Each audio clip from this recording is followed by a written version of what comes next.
You have brilliant ideas, but struggle to get people to truly listen and act on your words. Every conversation feels like you're speaking a different language. Your colleagues nod politely, but nothing changes, while others, with less substance, somehow command attention and drive action with ease. I am Dale Carnegie, and I spent my entire life studying what separates those who influence from those who are ignored, teaching millions how to transform their words into genuine power. What I discovered about the art of influence will revolutionize how you communicate, giving you the ability to move people not through manipulation, but through authentic connection and skillful expression. The same principles that helped shy farmers become confident speakers and struggling salespeople become industry leaders can transform your ability to influence anyone, anywhere. But first, like this video, subscribe for more life-changing communication wisdom, and comment below. Where you're watching from, I want to know which corner of the world is ready to master the power of words. Let me take you back to a dirt farm in Missouri, where a scrawny boy named Dale Carnegie discovered that words could either lift you up or tear you down. And most of mine seemed to do the latter. I was the kind of child who dreaded being called upon in school. My hands would shake, my voice would crack, and whatever brilliant thoughts I might have had would vanish the moment all eyes turned to me. I remember sitting in that one-room schoolhouse, praying the teacher wouldn't notice me, wouldn't ask me to recite, wouldn't expose my inadequacy to the other children who seemed so much more confident, so much more articulate than I could ever hope to be. My father rang that old brass bell every morning to call the farm workers together for their daily assignments. I watched how that simple sound could gather people, focus their attention, and create unity of purpose. But when I tried to speak, my words scattered like leaves in the wind. No power, no purpose, no ability to bring people together around anything I had to say. The humiliation reached its peak during my first year at Warrensburg State Teachers College. I'll never forget the day I was asked to give a 5-minute presentation on the importance of agriculture. I had prepared for hours, written out every word, practiced in front of my mirror until I thought I had it memorized. But when I stood before that class of 30 students, my mind went completely blank. I stood there for what felt like an eternity, opening and closing my mouth like a fish gasping for air. The silence stretched until it became unbearable. Finally, I mumbled something incoherent about corn yields and practically ran back to my seat, my face burning with shame. The other students weren't cruel. They didn't laugh or mock me, but their pitying looks were somehow worse than outright ridicule would have been. That night, alone in my dormitory room, I made a decision that would change my life forever. I realized that my inability to communicate effectively wasn't just embarrassing, it was limiting every opportunity I might ever have. How could I teach children if I couldn't speak clearly to them? How could I build the successful career I dreamed of if I couldn't express my ideas? How could I influence anyone or anything if my words had no power? I began studying the few students who seemed naturally gifted at speaking and influencing others. I noticed they weren't necessarily the smartest or most knowledgeable. What they had was something different, a way of connecting with people, of making their words matter, of creating a response in their listeners. The transformation didn't happen overnight. It began with small steps, forcing myself to ask questions in class, volunteering for minor speaking roles, practicing conversations with anyone who would listen. Each small success built upon the last, and slowly, painfully, I began to discover that influence wasn't about having the loudest voice or the most commanding presence. It was about understanding people, connecting with their needs and desires, and speaking to their hearts as much as their minds. That farm boy who once trembled at the thought of public speaking eventually became a man whose words would reach millions. But it all started with the painful recognition that my words weren't working. and the determination to discover why some people's words moved mountains, while others fell on deaf ears. The revelation that changed everything came on a rainy Tuesday afternoon in 1906, when I was working as a traveling salesman for the international correspondence schools. I had been struggling for months, my commission checks barely covering my expenses, when I knocked on the door of a small hardware store in Nebraska. The owner, a gruff man named Frank Morrison, looked up from his ledger with the weary expression of someone who had seen too many salesmen that week. I launched into my rehearsed pitch about correspondence courses, rattling off features and benefits like I'd been trained to do. His eyes glazed over within 30 seconds. Then something made me stop mid-sentence. Maybe it was the photograph. On his desk, a young man in a military uniform. Perhaps it was the way his shoulders sagged when he thought I wasn't looking. Instead of continuing my pitch, I found myself asking, "Is that your son in the photograph?" His entire demeanor changed instantly. His face lit up as he told me about his boy who was serving overseas, how proud he was, how much he missed him. For 20 minutes, I forgot about correspondence courses and really listened to a father's love and worry for his child. When he finished, there was a moment of comfortable silence.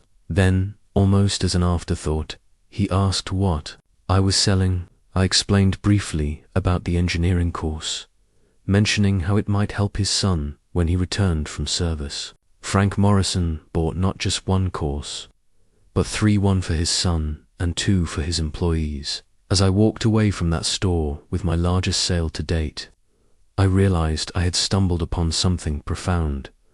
I hadn't sold him anything. Instead, I had given him something he desperately needed, someone who cared enough to listen to what mattered most to him. That evening, in my hotel room, I reflected on every successful interaction I'd ever had. Without exception, they occurred when I had shown genuine interest in the other person. My failures, on the other hand, happened when I focused solely on what I wanted from them. I began experimenting with this discovery. Instead of walking into businesses with my agenda front and center, I started each conversation by looking for something genuinely interesting about the person or their work. I asked about their challenges, their successes, their families, their dreams. I discovered that people are fascinating when you take the time to really see them. The results were remarkable. My sales increased dramatically, but more importantly, I was building real relationships. People remembered me not because of my product knowledge or persuasive techniques, but because I had made them feel heard and valued. I remember meeting a factory foreman in Chicago who was initially hostile to my presence. Instead of launching into my pitch, I noticed his calloused hands and asked about his work. He spent an hour showing me around his factory, explaining the manufacturing process with obvious pride. By the end of our conversation, he was asking me how my courses could help his workers advance their careers. This wasn't manipulation or technique. It was genuine human connection. I discovered that when you're truly interested in someone, they sense it immediately. And when people feel valued and understood, they naturally want to help you succeed. The power of genuine interest became the foundation of everything I would later teach about influence. You cannot move people toward your goals until you first understand and care about their goals. You cannot influence someone's actions until you first influence their feelings about themselves. That rainy afternoon in Nebraska taught me that the most powerful word in any language isn't please or thank you.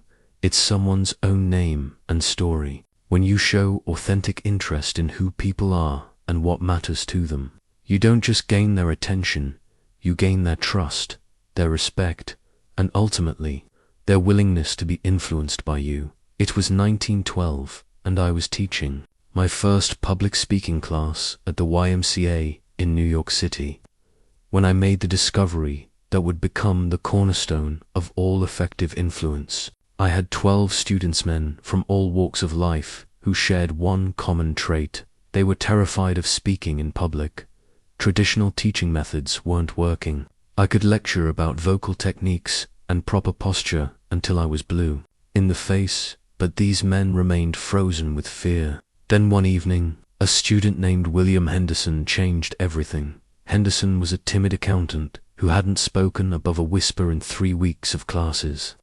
Desperate to help him, I tried a different approach. Instead of asking him to give a speech about a topic I assigned, I asked him to tell us about something that had made him angry, really angry. His transformation was immediate and startling. This mild-mannered man suddenly became animated, passionate, compelling. He told us about a contractor who had cheated his elderly neighbor, and his voice rang with conviction. For 5 minutes, he held the entire room spellbound.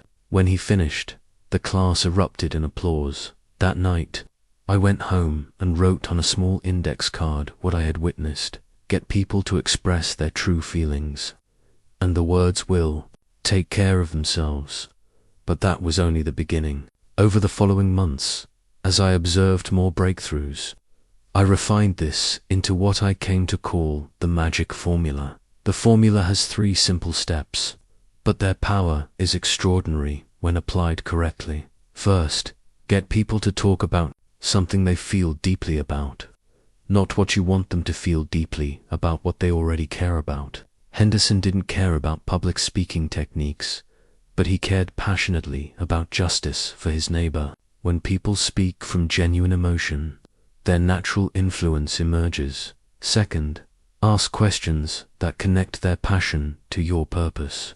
After Henderson's passionate speech about the cheating contractor, I asked him how he thought honest communication might prevent such deceptions. Suddenly, he was interested in learning speaking skills, not because I told him to be, but because he saw the connection to something he already valued. Third, guide them to see how taking action serves their own interests. Henderson realized that if he could speak more effectively, he could better protect people he cared about. The action I wanted him to take, practicing public speaking, became something he wanted to do. I tested this formula everywhere. When selling correspondence courses, I would first get prospects talking about their hopes for advancement, then ask how additional skills might help them achieve those dreams, then show how our courses served their ambitions. Sales that had previously taken weeks of persuasion began closing in single conversations. The formula worked in my personal relationships too. When my young nephew was struggling in school, instead of lecturing him about studying harder, I asked about his dream of becoming a pilot. Then I helped him see how mathematics, the subject he was failing, was essential for navigation and flight calculations. His grades improved dramatically because studying math was no longer something he had to do for me, but something he wanted to do for himself. The beauty of this formula is that it bypasses resistance entirely. People don't resist ideas that feel like their own. When you help someone discover why they should want what you're offering, you're not persuading them, you're empowering them to persuade themselves. I've seen this magic formula transform marriages, business relationships, and parent-child dynamics. It works because it honors a fundamental truth about human nature. We are all primarily motivated by our own interests, but we're happy to pursue those interests in ways that benefit others. When we see the connection clearly, the key is patience and genuine curiosity. You must truly want to understand what matters to the other person. You must ask questions not to manipulate their answers, but to discover their authentic motivations. When you do this sincerely, the formula becomes less about technique and more about connection, and that's when real influence happens. The letter arrived on a Monday morning in 1918, and its contents made my blood boil. Mrs. Eleanor Whitman, a student from my advanced public speaking course, had written 3 pages of blistering criticism about my teaching methods. She called my techniques simplistic, my examples outdated, and my overall approach a waste of time and money. My first instinct was to fire back with a letter of my own, defending my methods and pointing out her obvious shortcomings as a student. I actually started writing that letter my pen practically burning holes in the paper as I crafted what I thought were devastating rebuttals to each of her points. But something stopped me before I sealed the envelope. Perhaps it was the memory of my own teachers who had dismissed my early struggles. Or maybe it was a growing understanding that defensive reactions rarely lead to positive outcomes. Instead, I did something that felt completely unnatural at the time. I set the letter aside and really thought about what Mrs. Whitman might be experiencing the next day. I wrote her a different kind of letter entirely. I thanked her for taking the time to share her honest feedback. I acknowledged that my methods might not work for everyone and asked if she would be willing to meet with me to discuss her specific concerns. I told her I was genuinely interested in understanding her perspective because I wanted to become a better teacher. Her response surprised me. She agreed to meet, and when we sat down together the following week, I discovered that her criticism wasn't really about my teaching at all. She was struggling with confidence issues that stemmed from a humiliating experience in college years. Earlier, my methods were forcing her to confront fears she wasn't ready to face. And her anger at me was really anger at herself. By listening without defending, by acknowledging her feelings without taking them personally, I was able to help her work through her real concerns. We modified her assignments to build confidence gradually rather than forcing dramatic breakthroughs. 6 months later, she sent me another letter, this time thanking me for the patience and understanding that had helped her overcome her speaking anxiety. This experience taught me one of the most valuable lessons of my career. Criticism and complaints are rarely about what they appear to be about. They're usually expressions of deeper frustrations, fears, or unmet needs. When we respond to the surface complaint with defensiveness or counterattack, we miss the opportunity to address the real issue. I began applying this insight everywhere. When a business client complained about the cost of my training programs, instead of justifying my prices, I would ask questions about their budget constraints and explore ways to deliver value within their financial limitations. When students criticized specific exercises, I would explore what learning style might work better for them, rather than insisting they adapt to my preferred methods. The transformation in my relationships was remarkable. People who had been adversaries became allies. Customers who had been dissatisfied became my most enthusiastic advocates. I discovered that when you respond to criticism with genuine curiosity rather than defensiveness, you often learn valuable things about yourself and your work. More importantly, I learned that handling criticism well is one of the most powerful ways to demonstrate leadership and influence. People watch how you respond when challenged. If you become defensive, argumentative, or dismissive, you lose credibility and influence. But if you listen thoughtfully, acknowledge valid points, and show willingness to improve, you actually increase people's respect for you. The key is to separate your ego from the feedback. Mrs. Whitman's criticism felt like a personal attack, but it was really information about how to serve her better. When I stopped taking it personally and started taking it seriously, both of us benefited. By 1920, I had been teaching and observing human behavior for nearly a decade, and I was beginning to see patterns that would eventually become the foundation of my life's work.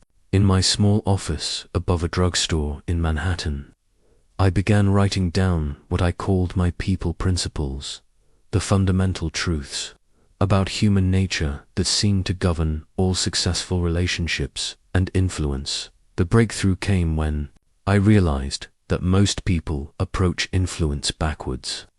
They focus on what they want to say, what they want to achieve, what they want others to do for them.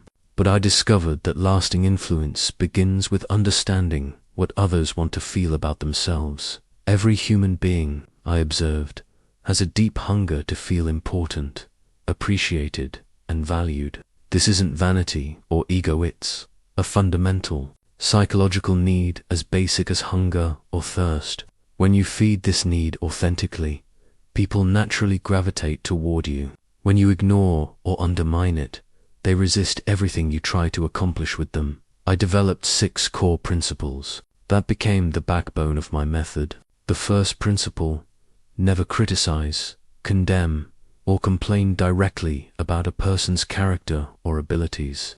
I learned this the hard way through countless failures. When you attack someone's sense of self-worth, they stop listening to your message and start defending their ego.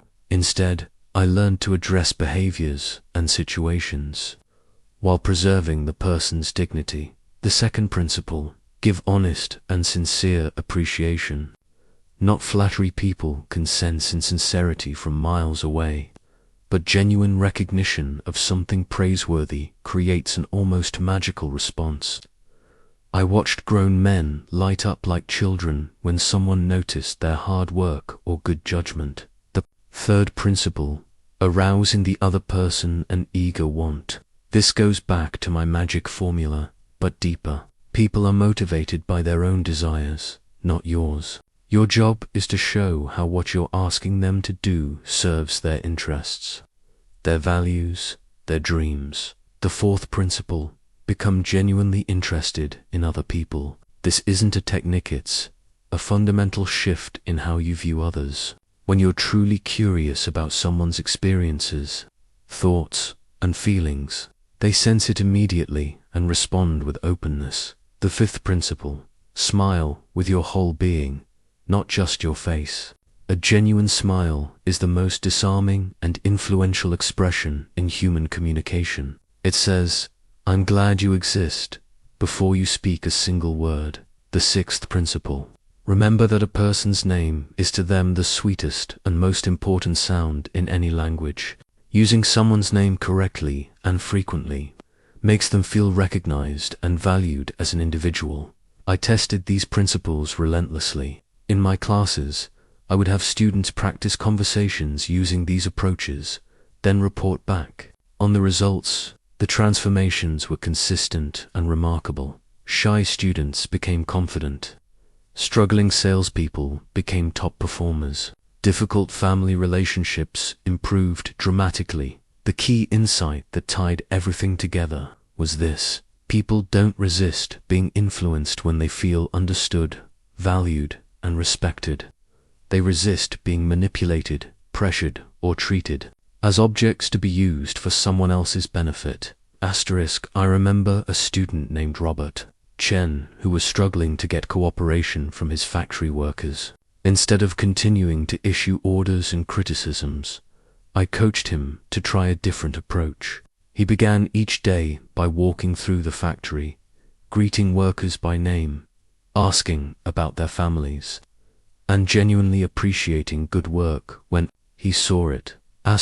Within a month, productivity increased 20%. Worker complaints dropped to almost zero. The same people who had been problems became his strongest supporters. Nothing had changed about the work itself, everything had changed about how the workers felt about themselves and their boss. This became the foundation of my entire philosophy. Influence isn't about getting people to do what you want. It's about creating conditions where they want to do what you need them to do. When people feel genuinely valued and understood, they naturally become more cooperative, more creative, and more committed to mutual success. It was supposed to be my moment of triumph. Keynote speech to 500 business leaders at the prestigious Palmer House Hotel in Chicago. 1924. I had prepared meticulously, crafted what I thought was a brilliant presentation, and rehearsed every gesture and inflection. I was going to demonstrate my mastery of public speaking to an audience of the most influential people in the Midwest. 5 minutes into my speech, the microphone started crackling with static. 10 minutes in, it went completely dead. But that was just the beginning of my humiliation. Without the amplification, I raised my voice to reach the back of the room, but my carefully modulated tone became strained and harsh. I could see people in the rear straining to hear, some getting up to move closer, others simply giving up and starting side conversations. My perfectly memorized speech began to crumble as I tried to project louder while maintaining my planned pacing. Then, in my nervousness, I knocked over my water glass, sending water cascading across my notes. My carefully organized speech cards became a soggy mess. I tried to continue from memory, but without my notes as anchors, I lost track of my main points and began repeating myself. What was supposed to be a 40-minute presentation began stretching toward an hour, as I desperately tried to remember what I had planned to say. The audience, initially polite and attentive, grew increasingly restless. I could see business leaders checking their pocket watches, whispering to colleagues, and some actually getting up and leaving. My voice became increasingly strained from trying to project without amplification, and I began to sound more like a carnival barker than a professional speaker. The final blow came when I attempted to salvage the situation with a story I had never told before, a personal anecdote about my early farm days that I thought might humanize me and reconnect with the audience. But in my nervous state, I botched the timing, confused the details, and delivered what should have been an inspiring story as a rambling, pointless tale that made no sense. I finally ended my disaster of a presentation to what could only be described as polite but obviously relieved applause. As I walked off the stage, I felt like my reputation as a speaker and teacher was in ruins. How could I continue teaching others to speak effectively when I had just demonstrated such spectacular failure in front of 500 witnesses? But something remarkable happened during the reception that followed. Instead of avoiding me, several audience members approached with expressions of understanding and even gratitude. A railroad executive named James Morrison told me, "You know, Mr. Carnegie, when your equipment failed and you kept going anyway, you became more real to us. We could see you fighting through a difficult situation, and it made everything you said more credible." A banker named Sarah Williams added, "When you told that story about the farm, even though you stumbled through it, I felt like I was seeing the real Dale Carnegie for the first time. It was more powerful than if you had delivered it perfectly." That night in my hotel room, I realized I had learned something more valuable than any successful speech could have taught me. Perfection doesn't create connection. Vulnerability does. When people see you struggling with genuine challenges and handling them with grace, they trust you more, not less. I began incorporating this insight into my teaching immediately. Instead of encouraging students to memorize perfect presentations, I started helping them develop the confidence to handle imperfection.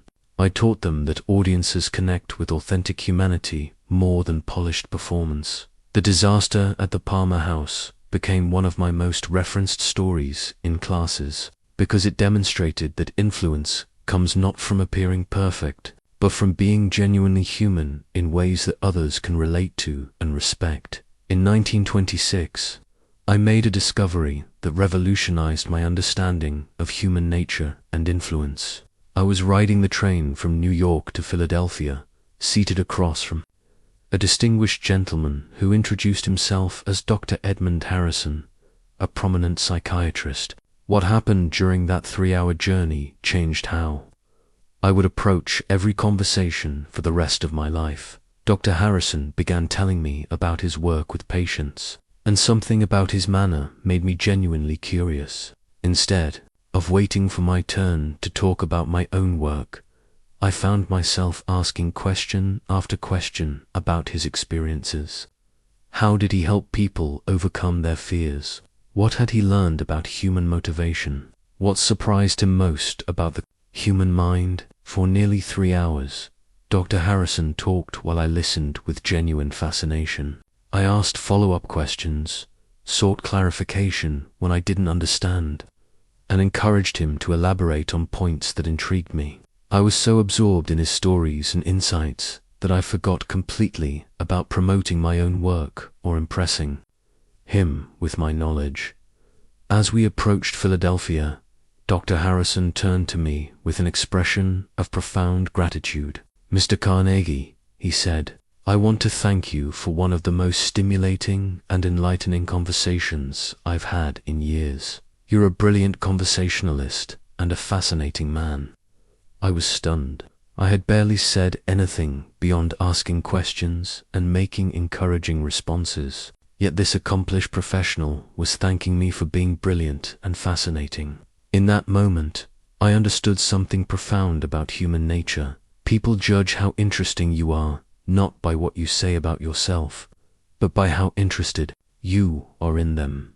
I began keeping a small journal where I recorded observations about listening and its effects on people. I discovered that most people are starving for someone who will truly hear them, not someone who will wait for their turn to speak, not someone who will offer quick solutions or judgments, but someone who will listen with genuine curiosity and empathy. The difference between hearing and listening became crystal clear to me. Hearing is passive, it's simply receiving sound waves. Listening is active, it's engaging your full attention to understand not just the words being spoken, but the feelings and meanings behind them. I learned to listen with my eyes as well as my ears, watching for facial expressions, body language, and emotional undertones that revealed what people were really trying to communicate. Often, the most important part of someone's message isn't in their words at all, but in their posture, their tone, their hesitations, and their silences. One of my students, an insurance salesman named Michael Torres, was struggling to connect with potential clients. I coached him to spend his first meeting with prospects doing nothing but listening, asking about their concerns, their family situations, their dreams, and their fears. He was skeptical, worrying that he wouldn't have time to present his products. The results exceeded both our expectations. Michael's closing rate increased by over 300% within 2 months. His clients told him they had never worked with someone who understood their needs so well. But Michael hadn't become a mind reader. He had simply learned to listen so attentively that people revealed exactly what they needed and wanted. I discovered that listening with genuine interest accomplishes 3 powerful things simultaneously. First, it makes people feel valued and important, which creates positive feelings toward you. Second, it gives you invaluable information about their motivations, concerns, and decision-making processes. Third, it builds trust because people sense that you care more about understanding them than about promoting yourself. The key is to listen not just for information, but for emotions. When someone tells you about a challenge at work, they're not just sharing facts, they're sharing frustration, anxiety, hope, or determination. When you respond to both the factual content and the emotional content, people feel truly understood. I learned to use phrases like "that must have been frustrating," or "it sounds like you're really proud of that accomplishment," or "I can hear how important this is to you." These simple acknowledgments of people's emotions create connections that mere factual discussions never could. True listening requires patience and genuine curiosity. You must resist the urge to interrupt with your own stories or to rush toward solutions. You must be comfortable with silences that allow people to gather their thoughts and share more deeply. Most importantly, you must approach each conversation with authentic interest in learning something new about another human being. The revelation came to me in 1928 while observing my 6-year-old niece. Dorothy convinced her stern father to buy her an expensive doll.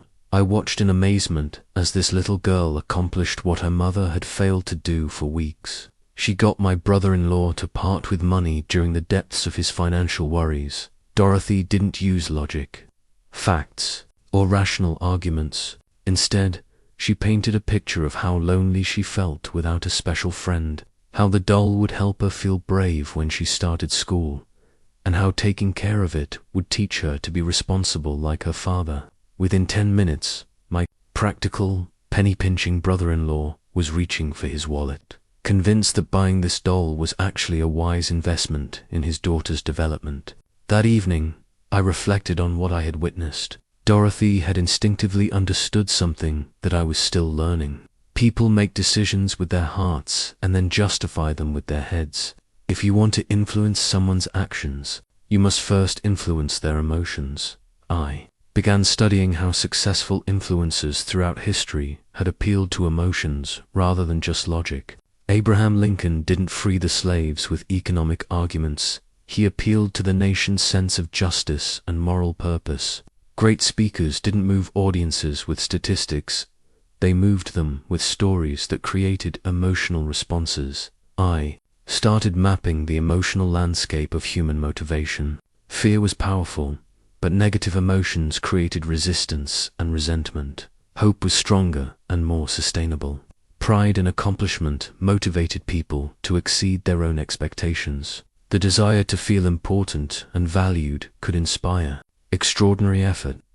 Love for family or community could overcome almost any obstacle.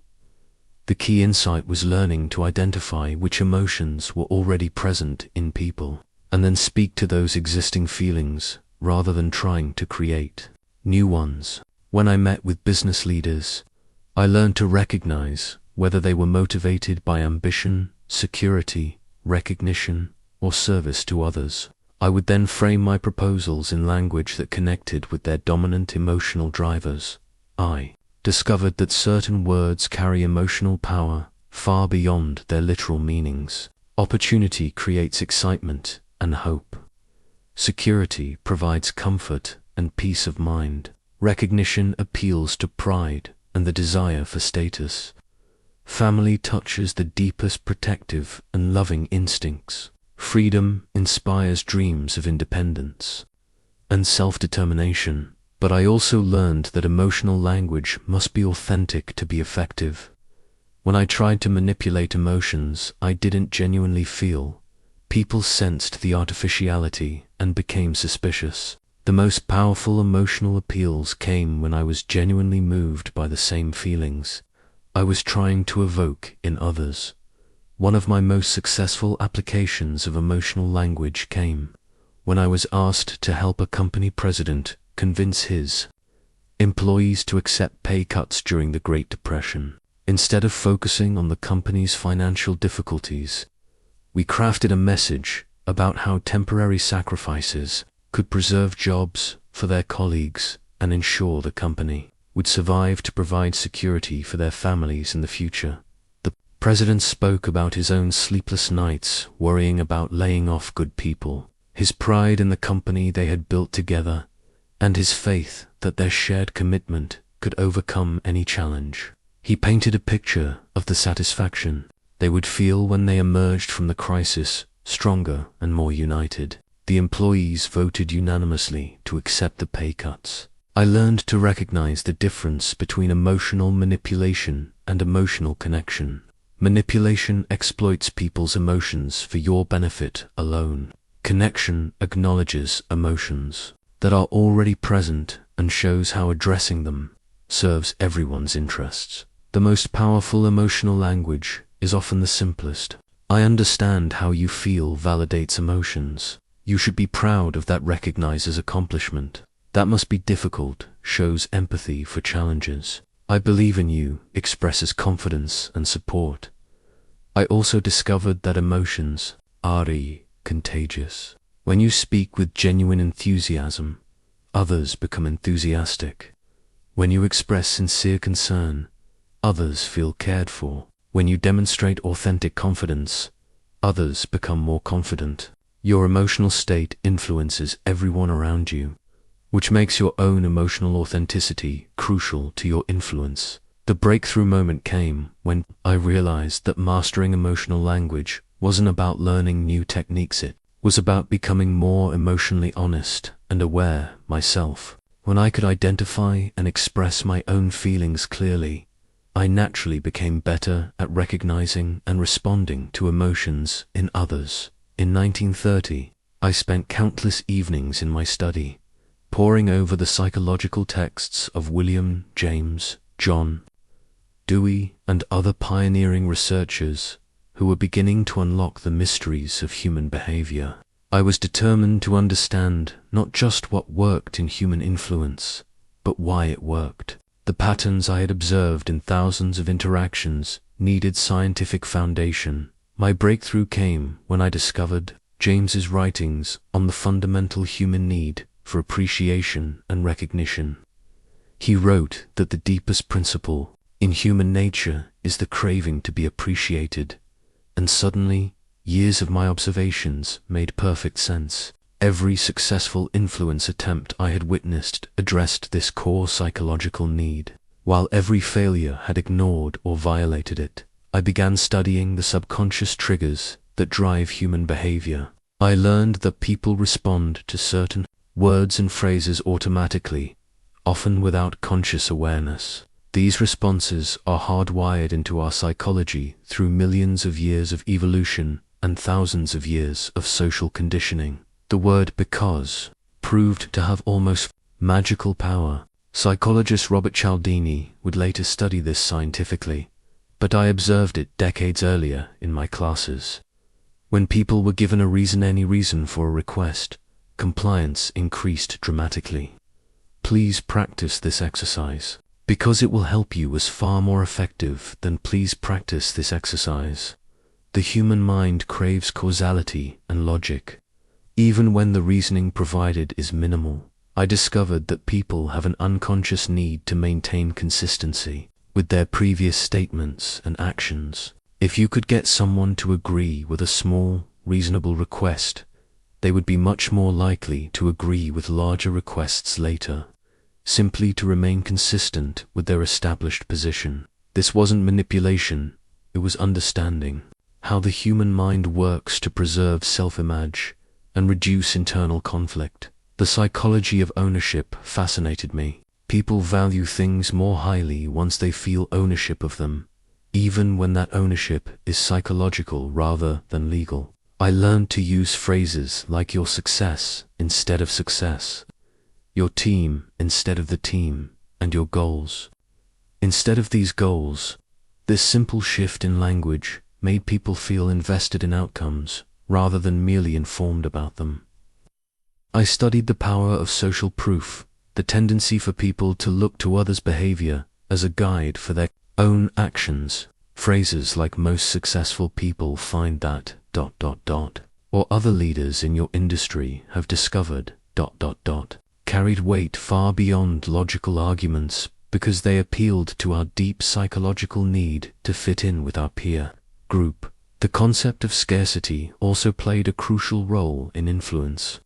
When people believe something is rare or limited, they value it more highly and act more quickly to obtain it. But this had to be used ethically. Creating false scarcity was manipulation, while honestly communicating genuine limitations was simply good information. I learned about the psychology of reciprocity from observing countless social interactions. When you give someone something of value, whether it's recognition, assistance, information, or even just sincere attention, they feel a psychological obligation to give something back. This wasn't about keeping score, but about understanding that generosity creates natural cycles of mutual benefit. The timing of influential communication proved crucial from a psychological standpoint. People are most open to new ideas when they're dissatisfied with their current situation, but hopeful about the future. Too much satisfaction creates complacency.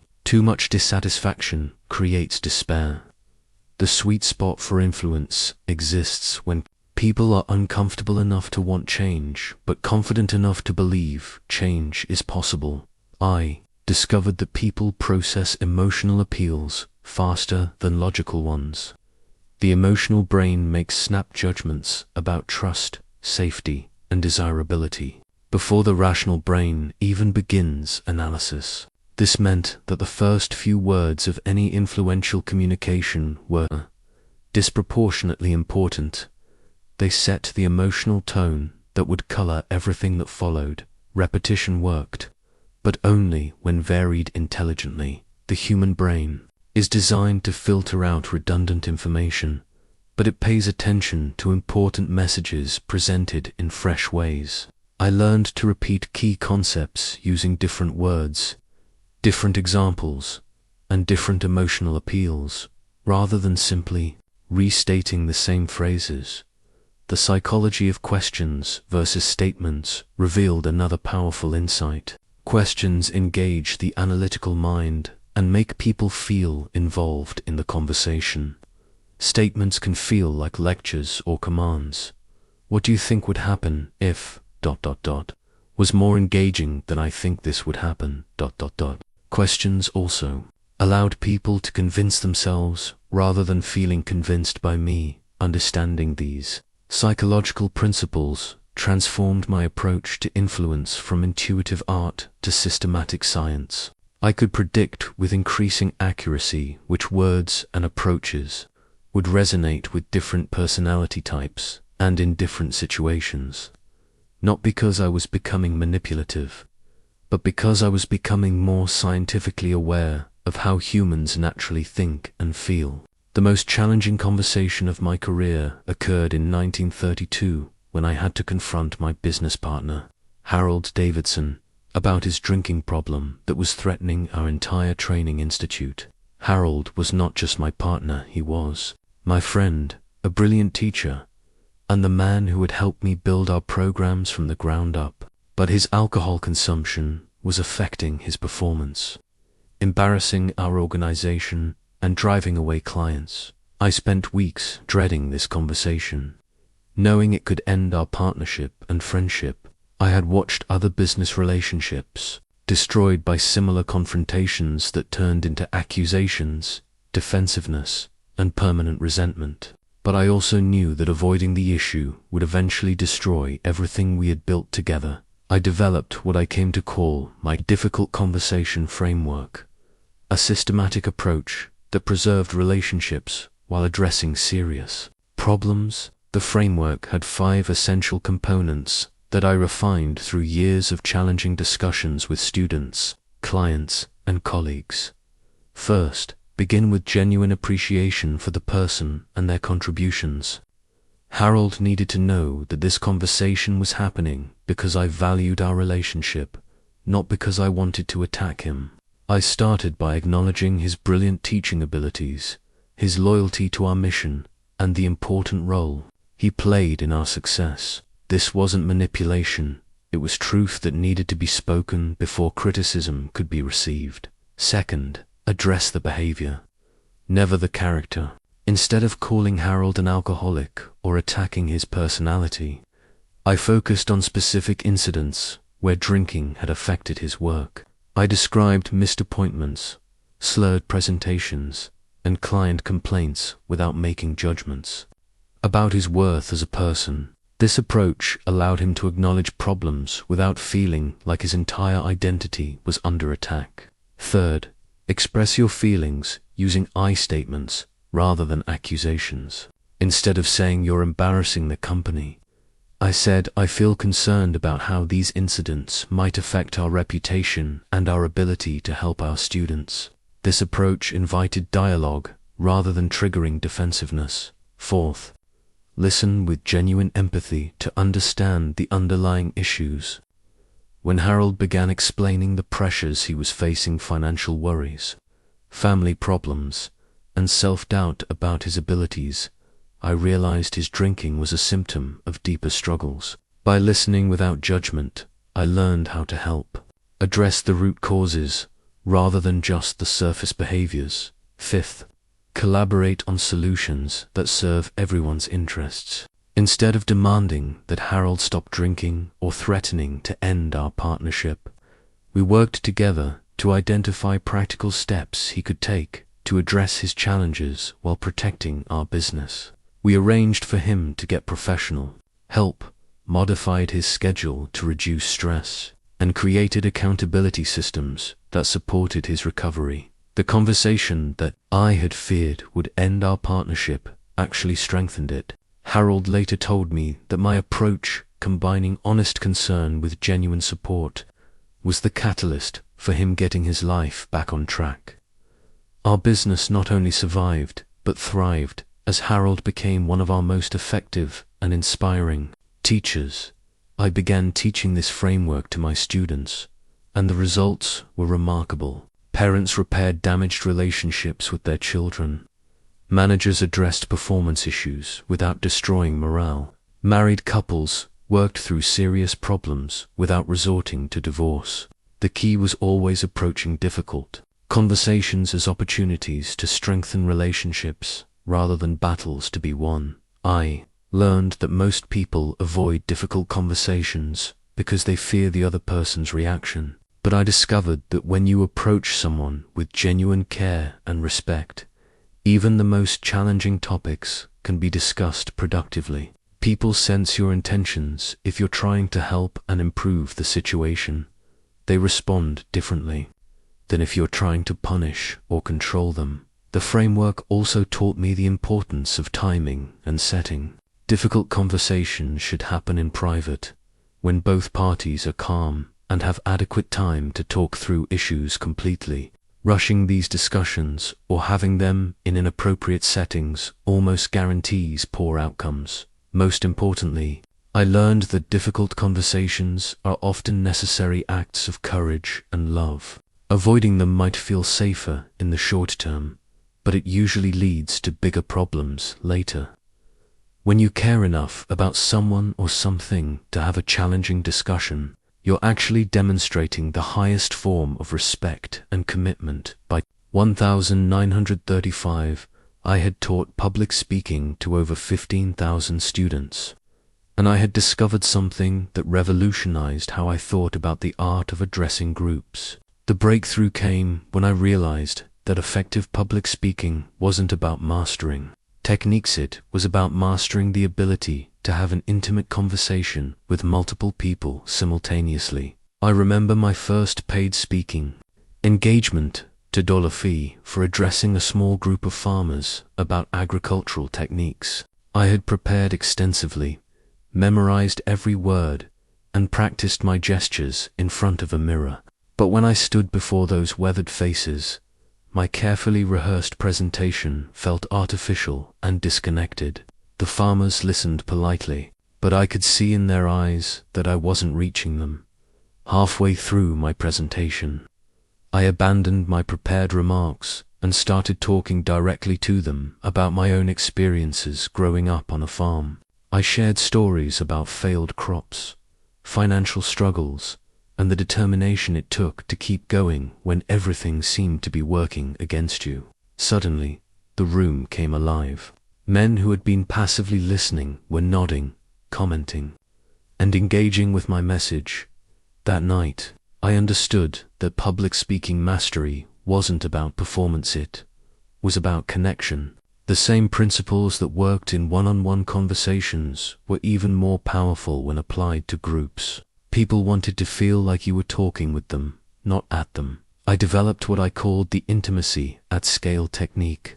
Instead of trying to address the entire audience as a mass, I learned to make eye contact with individuals throughout the room, speaking to one person for a complete thought before moving to another.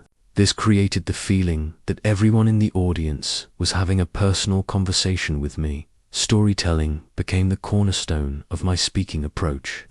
Facts and statistics informed people, but stories moved them. I learned to structure presentations around narratives that illustrated my points rather than simply stating them.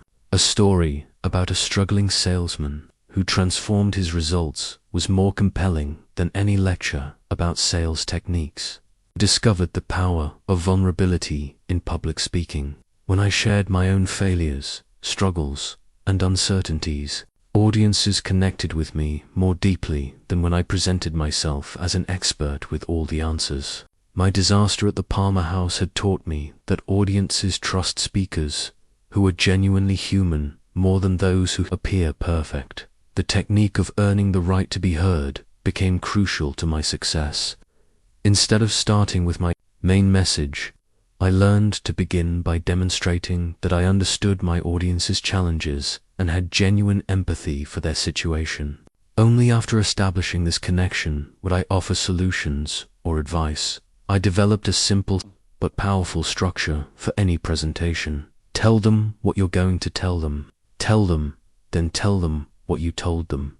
But within this framework, I emphasize the importance of weaving in personal experiences, specific examples, and emotional connections that would make the content memorable and actionable. The concept of conversational presentation transformed how my students approached public speaking. Instead of memorizing speeches, I taught them to prepare key points and supporting stories, then trust their natural conversational abilities to connect the pieces.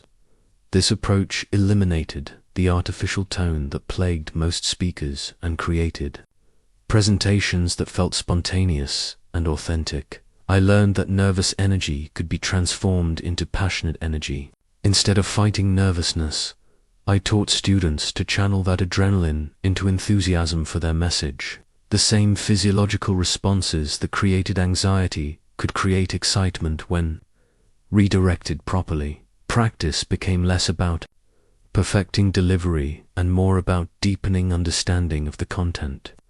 The more thoroughly you understood your subject, and the more personally connected you were to your message, the more naturally and confidently you could present it. Technique followed authenticity, not the other way around. Most importantly, I discovered that the best public speakers were those who genuinely cared about serving their audience.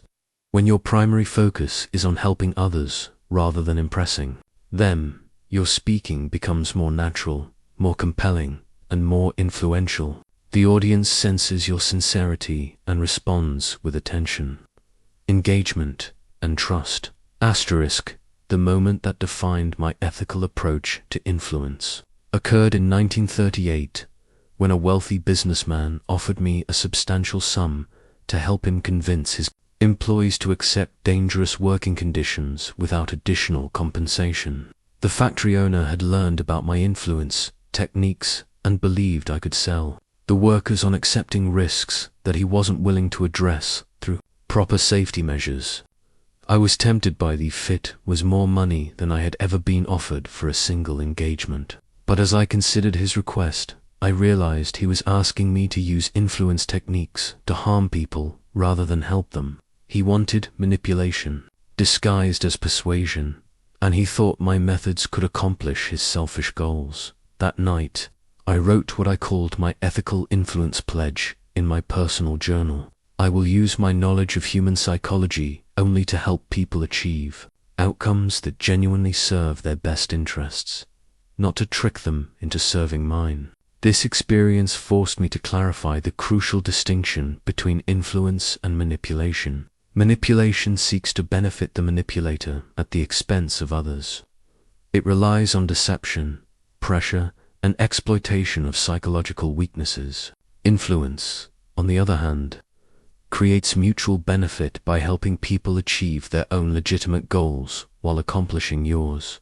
I developed what I called the mutual benefit test for any influence attempt. Before applying my techniques, I would ask myself, if the other person fully understood my motives and methods, would they still willingly participate in this interaction? Will the outcome genuinely serve their interests as well as mine? The businessman's proposal failed this test spectacularly. The workers deserved safe working conditions, not clever persuasion to accept unnecessary dangers. I declined his offer, and instead suggested he invest his money in actual safety, improvements that would protect his employees, while potentially increasing productivity through better worker confidence and morale. I began teaching my students that authentic influence is always transparent about its intentions. When you're genuinely trying to help someone achieve something that serves their interests, you can be completely honest about your approach. Secret manipulation techniques are unnecessary when your goals align with others' legitimate needs. This principle transformed how I approached every influence situation. Instead of asking, how can I get them to do what I want? I learned to ask, how can I help them see that what I'm proposing serves their interests? This shift in perspective changed everything about my communication style. I discovered that ethical influence actually works better than manipulation. When people sense that you genuinely care about their welfare, they become more open to your suggestions, more willing to trust your guidance, and more likely to maintain positive relationships with you over time. Manipulation might create short-term compliance, but it destroys long-term trust and cooperation. The concept of informed consent became central to my approach. I learned to make sure people understood not just what I was asking them to do, but why it would benefit them. I would explain my reasoning, share relevant information, and give them space to make their own decisions without pressure. One of my most successful applications of ethical influence involved helping a struggling restaurant owner improve his business. Instead of using psychological tricks to increase customer spending, I worked with him to genuinely improve the dining experience through better service, higher quality food, and more comfortable atmosphere. Sales increased dramatically because customers were getting better value, not because they were being manipulated into spending more. I learned that people have an almost supernatural ability to detect insincerity and selfish motives. When your influence attempts are driven by genuine care for others' welfare, people sense it and respond positively. When your motives are purely selfish, people feel it and resist, even when they can't consciously identify why. The most powerful realization was that ethical influence creates expanding circles of positive impact. When you help someone achieve their legitimate goals, they often become advocates who help you achieve yours. When you manipulate someone, you create resentment that eventually undermines your other relationships and opportunities. My pledge to use influence ethically didn't limit my effectiveness. It enhanced it by ensuring that all my relationships were built on trust, mutual respect, and genuine mutual benefit. In 1940, I made a discovery that would become the cornerstone of all my teaching about influence and communication. I was struggling to help a particularly analytical student, an engineer named Thomas Wright, understand the importance of emotional connection in leadership.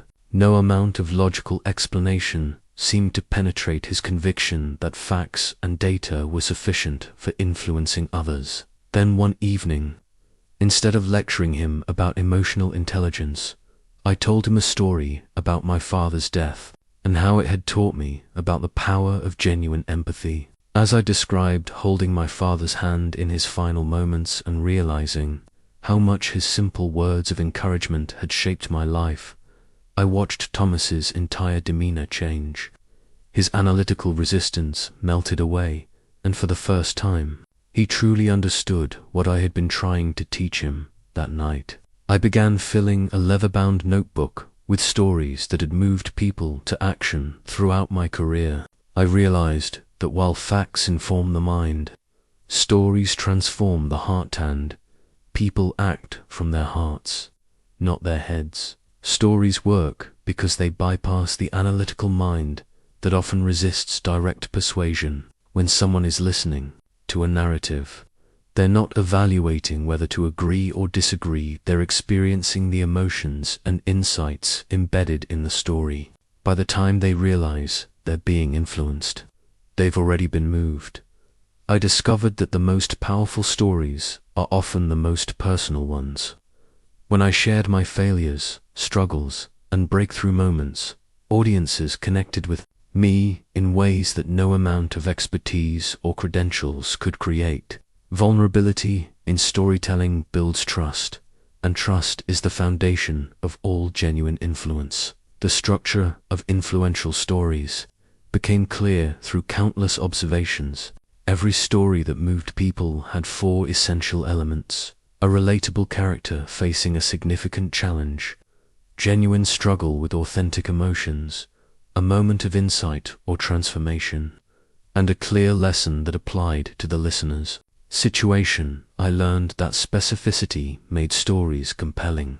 Instead of saying, "I once knew a man who struggled with confidence," I would describe Robert Morrison, a 32-year-old accountant from Cleveland whose hands shook every time he had to present quarterly reports to his board of directors. Specific details made characters real and situations vivid. The timing of stories within conversations proved crucial. Stories worked best when people were emotionally ready to receive them, usually after they had shared their own challenges or expressed genuine interest in learning. A story told too early felt like a lecture. A story told at the right moment felt like a gift. I discovered that the most influential stories often featured characters who were initially worse off than the listener. When someone heard about a person who had overcome greater challenges than they were facing, it inspired hope and confidence. But the characters had to be believable. The story seemed too good to be true. It lost its power. The concept of emotional residue became important to my understanding of story power. Long after people forgot the specific details of a presentation or conversation, they remembered how a story made them feel. These emotional memories influenced their decisions and actions weeks or months later. Often without their conscious awareness, I began teaching my students to collect and craft their own stories. Everyone had experiences that could illustrate important principles about courage, perseverance, growth, or success. The key was learning to tell these stories in ways that highlighted universal truths rather than just personal experiences. The difference between anecdotes and influential stories became clear. Anecdotes entertain but don't necessarily change behavior. Influential stories create emotional experiences that shift perspectives and inspire action. The difference lies in the story's connection to principles that matter to the listener. I learned that stories could make abstract concepts concrete and memorable. Instead of explaining the importance of persistence, I would tell about a student who had failed my class twice before finally mastering public speaking and going on to become a successful motivational speaker. The story illustrated the principle more powerfully than any definition could. One of my most effective story techniques was the unfinished story, sharing a challenge or situation without immediately revealing the outcome, then returning to complete the story later in the conversation. This created curiosity and engagement that kept people listening throughout longer presentations. Most importantly, I discovered that authentic stories told with genuine emotion were virtually impossible to resist. When you share a real experience that truly moved you, that authenticity transmits to your listeners and moves them as well. The power isn't in your storytelling technique, it's in your sincere connection to the human truth within the story. In 1942, I received a letter that profoundly changed how I thought about influence and relationships. It came from Edward Sullivan, a former student I had taught nearly 15 years earlier. Edward wrote to thank me for advice I had given him about building genuine relationships with clients, which had led to a business partnership that made him financially independent and personally fulfilled. What struck me wasn't just his success, but the fact that he was still applying principles I had taught him 15 years after our brief interaction. This made me realize that the most powerful influence isn't what happens in a single conversation. It's what happens when you plant seeds that continue growing long after you're gone. I began developing what I called my relationship investment system, a methodical approach to building connections that compound in value over time. Like financial investments, relationship investments required patience, consistency, and a long-term perspective to reach their full potential. The foundation of my system was a simple card file where I recorded important details about everyone I met. Not just their names and contact information, but personal details, their children's names, their hobbies, their challenges, their dreams. I discovered that remembering these details and following up on them created bonds that no amount of charm or persuasion could match. When I met someone new, I would ask myself, how can I add value to this person's life, regardless of what they might do for me? This shift from what can I get to what can I give transformed every interaction from a transaction into an opportunity for genuine service.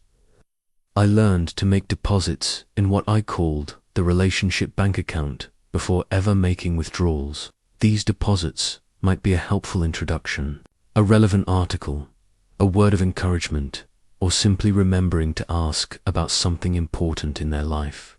When you consistently add value to people's lives, they naturally want to reciprocate. The concept of consistent small touches became central to my relationship building. Instead of grand gestures that required enormous effort, I focused on small, regular contacts that demonstrated ongoing care and interest. A brief note congratulating someone on an achievement, a phone call during a difficult time, or a simple thinking of you message created stronger bonds than expensive gifts or elaborate entertainments. I discovered that the most valuable relationships were built on what I called mutual mentorship.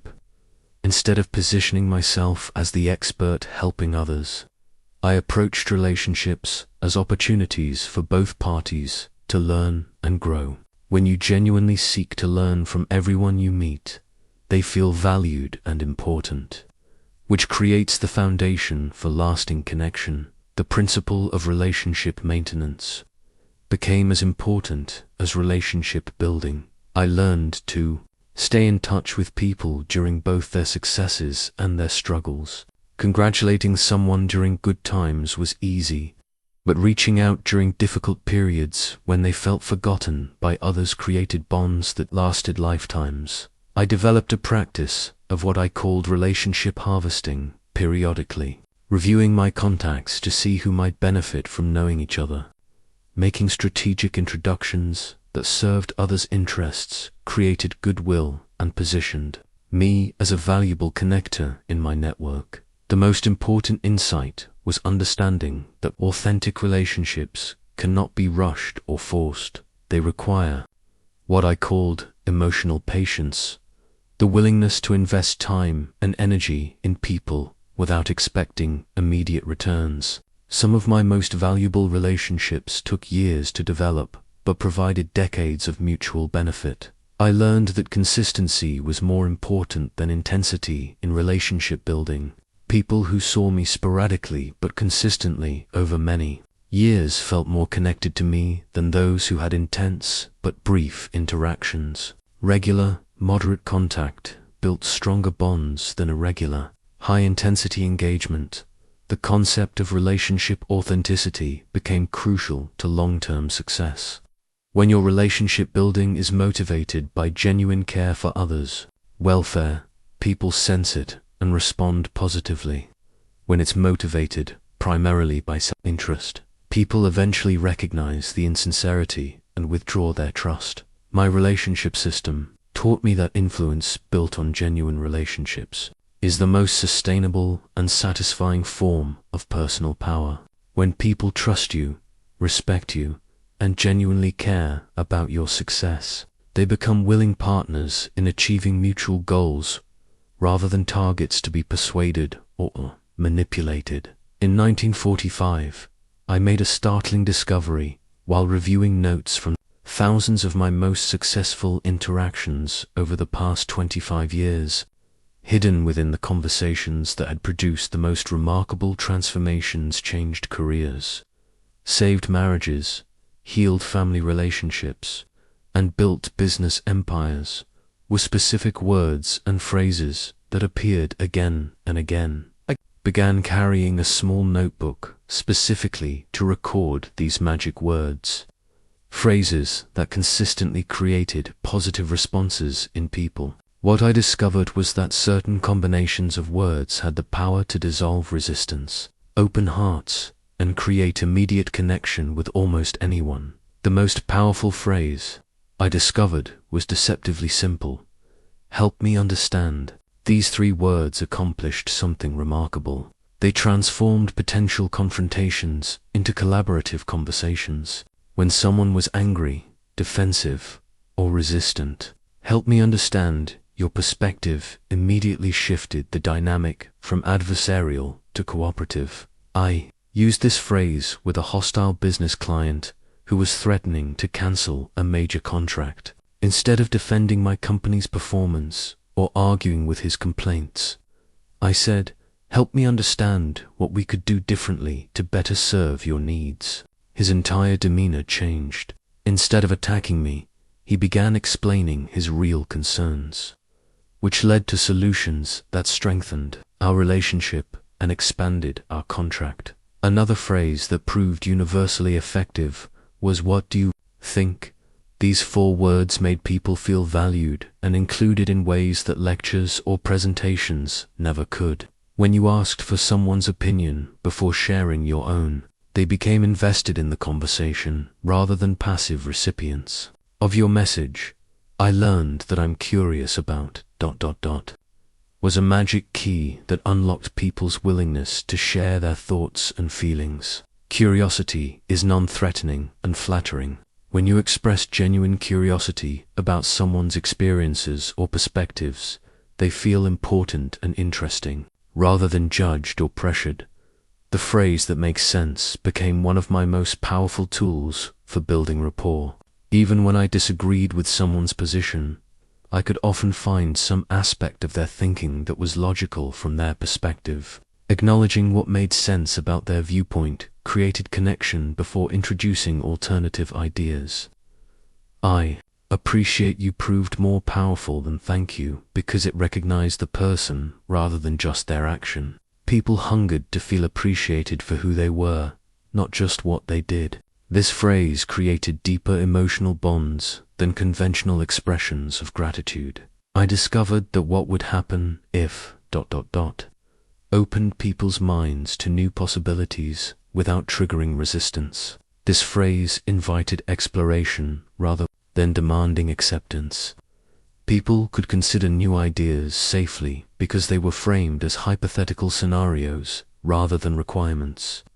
"I believe in you" became one of the most transformational phrases in my vocabulary.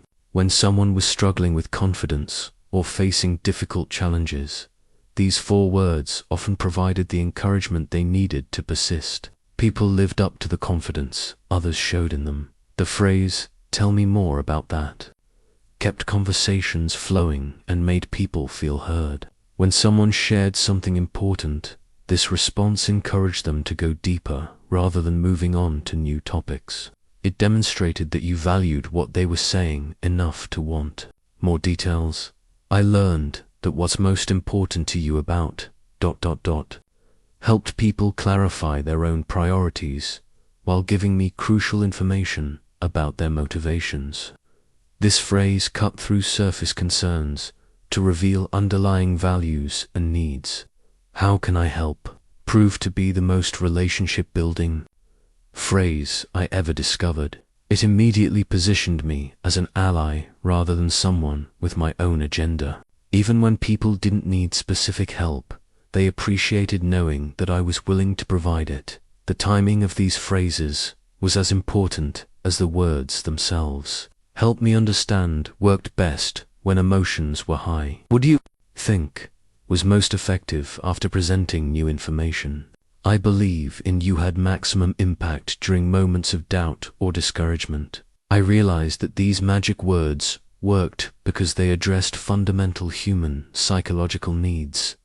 The need to be understood, valued, heard, and supported. When your language consistently met these needs, people naturally became more open, cooperative, and responsive to your influence. The most important discovery was that these phrases only worked when used with genuine sincerity.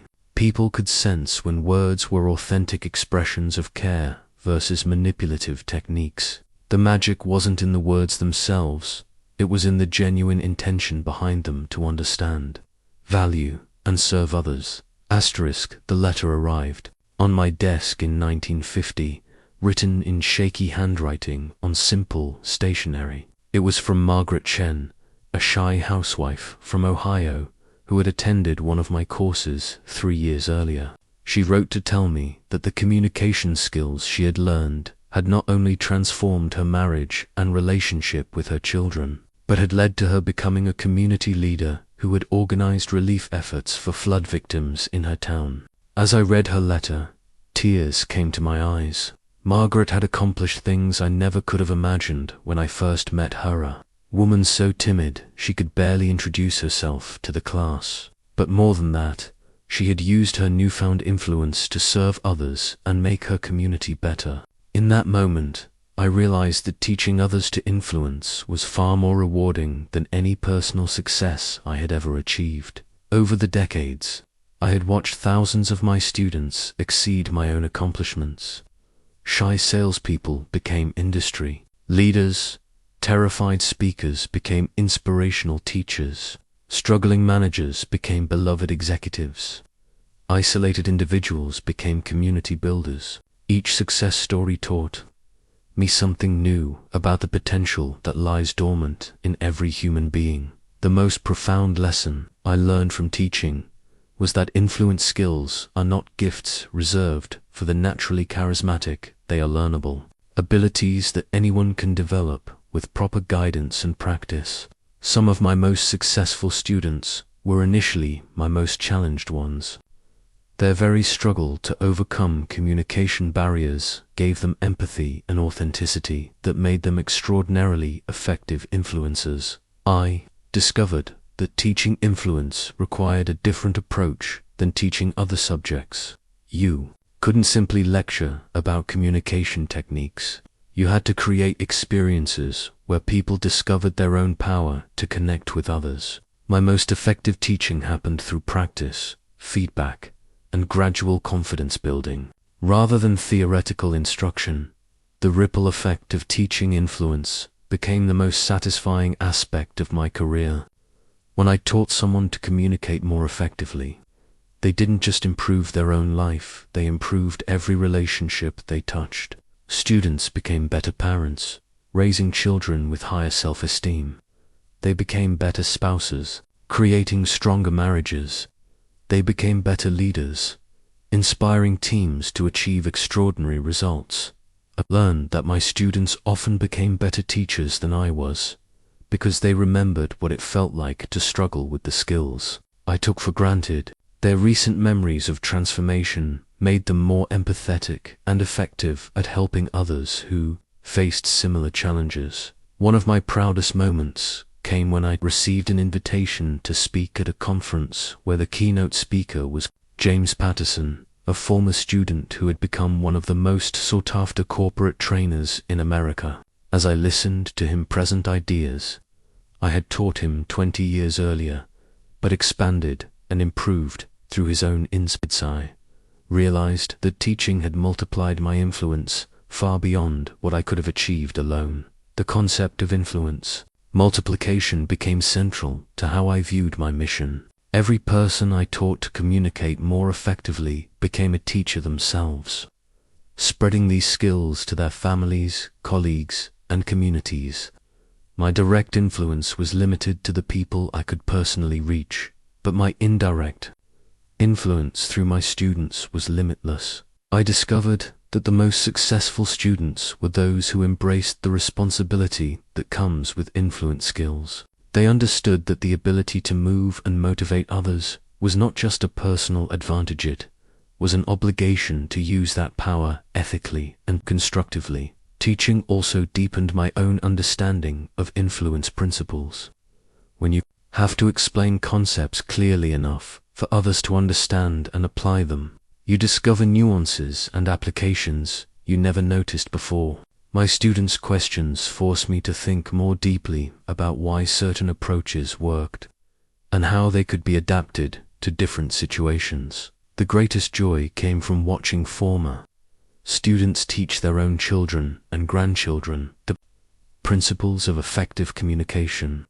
I realized I was not just teaching individuals, I was helping to create families and communities where people treated each other with greater understanding, respect, and appreciation. As I reflected on decades of teaching, I understood that my true legacy would not be my books or speeches, but the millions of improved relationships and enhanced lives created by people who had learned to use words as tools of connection rather than weapons of control. As I sit in my study on this quiet evening in 1955, reflecting on a lifetime dedicated to understanding human nature and the power of words. I am filled with both gratitude for the journey and excitement for what lies ahead, not for me, but for you and the countless others who will carry these principles forward into a world that desperately needs more authentic connection and understanding. I think back to that scared farm boy from Missouri who could barely speak above a whisper in public, and I marvel at how far this journey has taken me. But more importantly, I think about the tens of thousands of people whose lives have been transformed by learning to master their words and, through them, their influence. Each of their stories proves that what I have shared with you is not theory. It is practical truth that works for anyone willing to apply it with sincerity and persistence. The principles I have taught you: genuine interest in others, honest appreciation, ethical influence, emotional connection, authentic listening, and the countless specific techniques we have explored are not Dale Carnegie's principles. They are human principles, as old as civilization itself. I have simply observed them, organized them, and shared them in ways that make them accessible to modern people facing timeless challenges. What excites me most about these principles is their enduring relevance.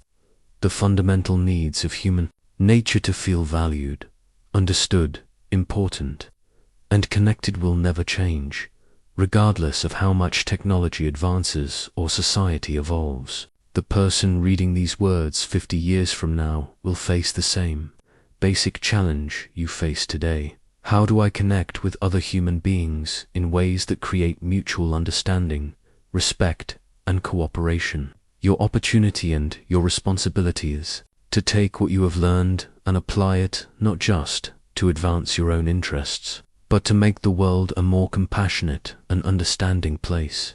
Every time you choose to listen with genuine interest instead of waiting for your turn to speak, you make the world a little better. Every time you express sincere appreciation instead of taking someone for granted, you add light to someone's day. Every time you choose influence over manipulation, connection over control, you demonstrate what human interaction can be at its finest. I challenge you to become a student of human nature for the rest of your life. Continue observing what works in human relationships and what doesn't. Notice how different approaches affect others' responses. Experiment with new ways of expressing empathy, appreciation, and understanding.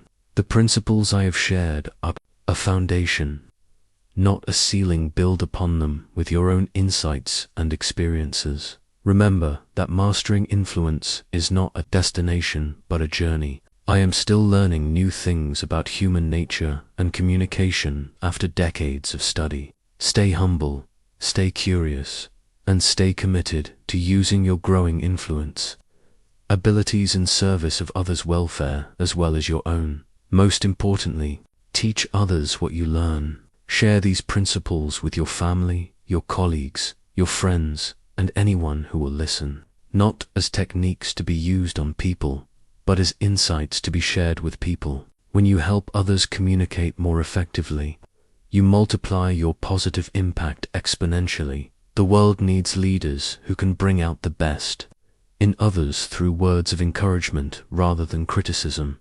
understanding rather than judgment, and cooperation rather than competition. It needs parents who can guide their children with wisdom and empathy. It needs business people who can build success through genuine service rather than selfish manipulation. It needs citizens who can disagree respectfully and find common ground.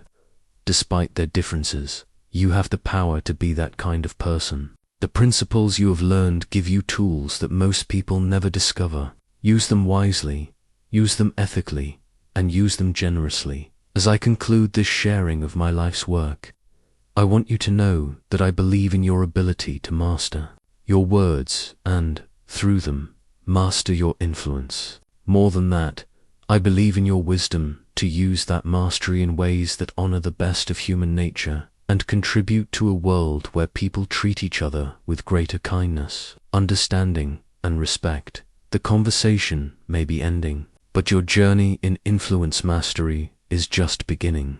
Make it a journey worthy of the trust I am placing in you by sharing these insights. Make it a legacy you will be proud to leave behind.